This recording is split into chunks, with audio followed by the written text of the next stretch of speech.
नमस्ते प्यारे बच्चों। आप सब जानते हैं ना, आपका 5वीं कक्षा में हिंदी विषय में पाठ नंबर 5 नदी यहाँ पर प्रारंभ हो चुका है। इसकी कविता को आपने समझ लिया है और इसकी दूसरी वीडियो में आपने ये अभ्यास भी अच्छी तरह से समझ लिया था। तो अब हमारा जो अभ्यास पेज नंबर 27 और 28 पर रह गया है, इसे आज हम शुरू करते हैं।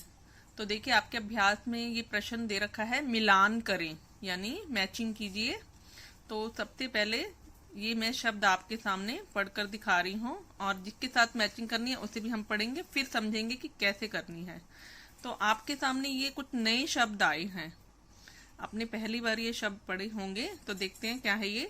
पहला है संगम, फिर है डेल्टा, फिर उद्गम, फिर कगार, फिर कचार, फिर भांबर, फिर है तराई। और अब हम इधर पढ़ते हैं, ये क्या लिखा हुआ है, नदी का किनारा। और यहाँ है पहाड़ों के नीचे वह क्षेत्र जिसमें नदी पत्थरों में छिप जाती है।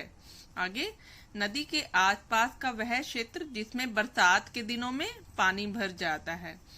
फिर आगे, जहाँ दो नदियां मिलती हैं। आगे पढ़ते हैं हम, नदी जहाँ समुद्र में मिलने से पहले गाद या कीचड़ जमा कर देती है। दोनों का एक ही अर्थ है। और अगला देखिए, पत्थरों में छिपी हुई नदी जिस क्षेत्र में पुनः प्रकट होती है और दलदल का निर्माण करती है। फिर आगे है, नदी जहाँ से निकलती है।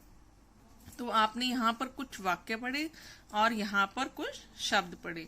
तो जब भी आप मैचिंग करेंगे, मिलान करेंगे, हमेशा पहले इसे अच्छी तरह से पढ़ना है, फिर सोचना है कि किसके साथ मिलान करना है। तो अब मैं यहाँ से पढ़ रही हूँ, नदी का किनारा किसे कहते हैं? नदी के किनारे को हम कगार कहते हैं। क्या कहते हैं? कगार। आपसे पूछा जाए नदी का किनारा क्या होता है, वो कगार कहलाता है। तो आप इसके साथ ऐसे मिलान कर देंगे। फिर आगे देखिए, पहाड़ों के नीचे वह क्षेत्र जिसमें नदी पत्थरों में छिप जाती है, उसे क्या कहते हैं? उसे कहते हैं भांबर। क्या बोलते हैं? भांबर। फिर से देखिए, पहाड़ों के नीचे वो जगह जहां पर नदी जो है पत्थरों में छिप जाती है, उसे क्या कहते हैं? हम भांबर कहते हैं। तो अगला देखिए, नदी के आसपास का वह क्षेत्र जिसमें बरसात के दिनों में पानी भर जाता है। तो फिर से मैं इसे पढ़ रही हूँ, अच्छी तरह से समझना है इसे, कि नदी के आसपास की वो जगह क्या कहलाती है, जब बारिश होती है तो उन दिनों में पानी बहुत भर जाता है, उसे हम बोलते हैं कछार। क्या बोलते हैं? कछार बोलते हैं। ये आपने याद करने हैं, आपके जो टेस्ट होंगे उसमें ये वाले प्रश्न के रूप में ये आ सकते हैं। तो अच्छी तरह से इसे समझना है। आगे देखिए, जहाँ दो नदियां मिलती हैं उसे हम क्या कहते हैं? जहाँ दो नदियां मिलती हैं, दो नदियों के मिलने को बोलते हैं संगम। क्या बोलते हैं? संगम बोलते हैं। ये देखिए, ये संगम, इसके साथ आपने मिलाना है, दो नदियों के मिलन को संगम बोलते हैं। अगला, नदी जहाँ समुद्र में मिलने से पहले कीचड़ को जमा कर देती है, वो क्या कहलाता है? नदी जब समुद्र में मिलती है, उससे मिलने से पहले वो कीचड़ इकट्ठा कर देती है, उस जगह को क्या बोलते हैं? हम डेल्टा बोलते हैं। क्या बोलते हैं? डेल्टा बोलते हैं। तो ये भी आपको समझ में आ गया होगा।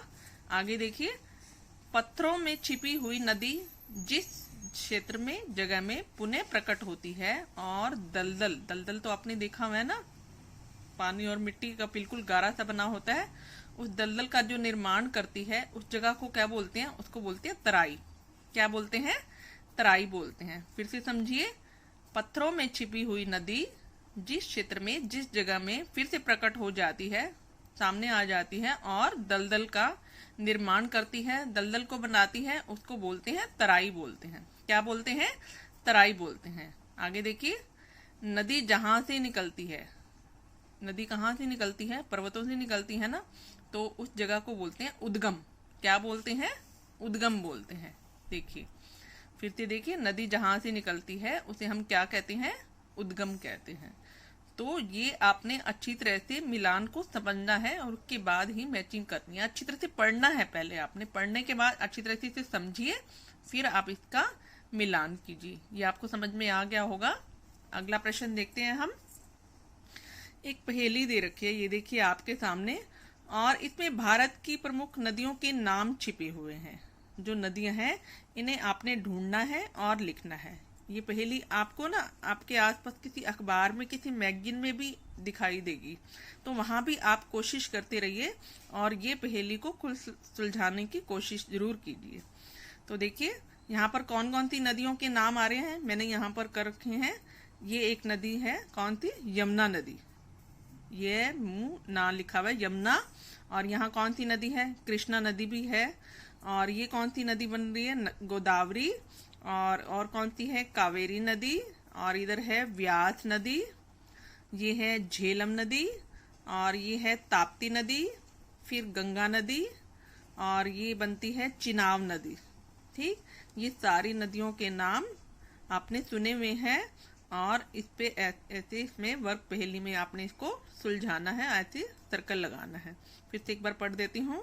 यमुना नदी, कृष्णा नदी, गोदावरी, चिनाब नदी, गंगा नदी, ताप्ती, व्यास, झेलम, कावेरी। तो ये आपको नाम अच्छी तरह से याद हो गए होंगे। तो इस तरीके से आपने इसको सर्कल लगाना है, गोला लगाना है। आगे देखिए, भाषा की बात। नदी चलती है, नदी गिरती है, नदी उछलती है, नदी मिलती है, नदी बहती है, नदी मुड़ती है। इस तरह के वाक्य आपने कविता में पढ़े हैं ना? हमने कविता में अच्छी तरह से इन वाक्यों को पढ़ा था। तो अब ये देखिए, यहाँ पर ये चलना, चलना, गिरना, उछलना, मिलना, बहना, मुड़ना, ये सभी क्या है? क्रियाएं हैं। क्रिया तो आपने की है ना। क्रिया किसे कहते हैं? जिस शब्द से किसी काम के करने या होने का पाया जाए उसे हम क्रिया कहते हैं। और आप क्रियाएं बहुत सारी करते हैं। खाना, पीना, उठना, बैठना, हंसना, रोना, आना, जाना, खेलना, कूदना, ये सारी क्या है? क्रियाएं हैं। तो देखिए आगे, इनसे किसी काम के होने का पता चलता है। आप कौन कौन सी क्रियाएं करते हैं? आपने सोचना है और आपने यहाँ पर लिखना है। आप ये सब क्रियाएं करते हैं। देखिए मैंने आपके लिए ही लिखा है। मैं खाता हूँ, मैं पीता हूँ, मैं लिखता हूँ। या आप लिख सकते हैं मैं लिखती हूँ, मैं पीती हूँ, मैं खाती हूँ, मैं जाता हूँ, मैं नाचता हूँ, मैं कूदता हूँ। तो ये सारी क्रियाएं हैं ना। और इसके अलावा भी और कोई आप करते हैं तो वो भी आप यहाँ पर लिख सकते हैं। तो ये आप सब बच्चे आसानी से इसे कर लेंगे। अब हम अगले प्रश्न को देखते हैं। कुछ शब्द ऐसे दे रखे हैं जो पूरे वाक्य का अर्थ देते हैं, जैसे अमर। देखिए ये क्या दे रखा है? अमर। अमर क्या होता है? जो कभी ना मरता हो, जिसकी मृत्यु ना होती हो, उसे हम क्या बोलते हैं? अमर बोलते हैं। ऐसे ही कुछ वाक्य और वाक्यांश नीचे दे रखे हैं, आपने उनके लिए एक एक शब्द लिखना है। तो देखिए आपके सामने कुछ वाक्य दे रखे हैं, मैं इसको आपके सामने पढ़ रही हूँ और इसका अर्थ बता रही हूँ। जो व्यक्ति दिखाई ना दे वो क्या कहलाता है? वो कहलाता है अदृश्य। क्या कहलाता है? अदृश्य। जो व्यक्ति दिखाई ना दे वो उसको हम क्या कहेंगे? अदृश्य। अदृश्य क्या होता है? जो दिखाई नहीं देता। ठीक। अगला, दिखने और छिपने का खेल। ये खेल तो आप खेलते हैं ना, आप अपने घर में भी खेलते हैं और स्कूल में भी खेलते हैं। और उसको हम कौन सा खेल बोलते हैं? लुका छिपी का खेल। कौन सा खेल बोलते हैं? लुका छिपी। आप स्कूल में खेलते हैं, मैंने आपको कई बार देखा है। और अगला, जिसे जीता ना जा सके, जिसको हम नहीं जीत सकते, वो कहलाता है अजेय। क्या कहलाता है? अजेय कहलाता है। आगे, जिसे मिटाया ना जा सके, जिसे हम नहीं मिटा सकते, वो कहलाता है अमिट। क्या कहलाता है? अमिट। तो ये भी आपको समझ में आ गई। क्या है? वाक्यांश है। वाक्यांश के लिए एक शब्द, ये वाक्यांश है, इसके लिए हम एक शब्द लिख रहे हैं। ठीक। और देखिए अगला, जहां पर धरती और आकाश मिलते हुए से प्रतीत होते हैं वो जगह क्या कहलाती है? क्षितिज कहलाती है। आप इसे महसूस करना, आप किसी खुले मैदान में चले जाइए, वहां खड़े होके देखिए, खुले मैदान को दूर तक देखिए और आसमान को देखेंगे तो दोनों आपको एक जगह पर मिलते हुए प्रतीत होंगे। तो वो जगह क्या कहलाती है? क्षितिज कहलाती है। क्या कहलाती है? क्षितिज। अगला, जिसकी उम्र लंबी हो, जिसकी उम्र लंबी हो उसे हम क्या बोलते हैं? दीर्घायु। क्या बोलते हैं? दीर्घायु। आपके घर में आपके दादाजी परदादाजी जो भी हैं, बड़ी उम्र वाले भी होंगे आपके आसपास, तो उनके लिए हम कौन सा शब्द यूज करेंगे? दीर्घायु। कौन सा? दीर्घायु। जो सब कुछ जानता है, जो सब कुछ जानता है उसे हम क्या बोलते हैं? सर्वज्ञ बोलते हैं। क्या बोलते हैं? सर्वज्ञ। सर्वज्ञ। जो सब कुछ जानता है उसे हम बोलते हैं सर्वज्ञ। सब कुछ जानने वाले को हम सर्वज्ञ बोलेंगे। तो ये तो थे आपके वाक्यांश के लिए एक शब्द। और उसके बाद अगला प्रश्न देखिए। कुछ शब्द एक दूसरे का विपरीत अर्थ देते हैं, जैसे आगे का पीछे, ऊपर का नीचे। विलोम शब्द। विलोम शब्द आप दूसरी कक्षा से करते आ रहे हैं।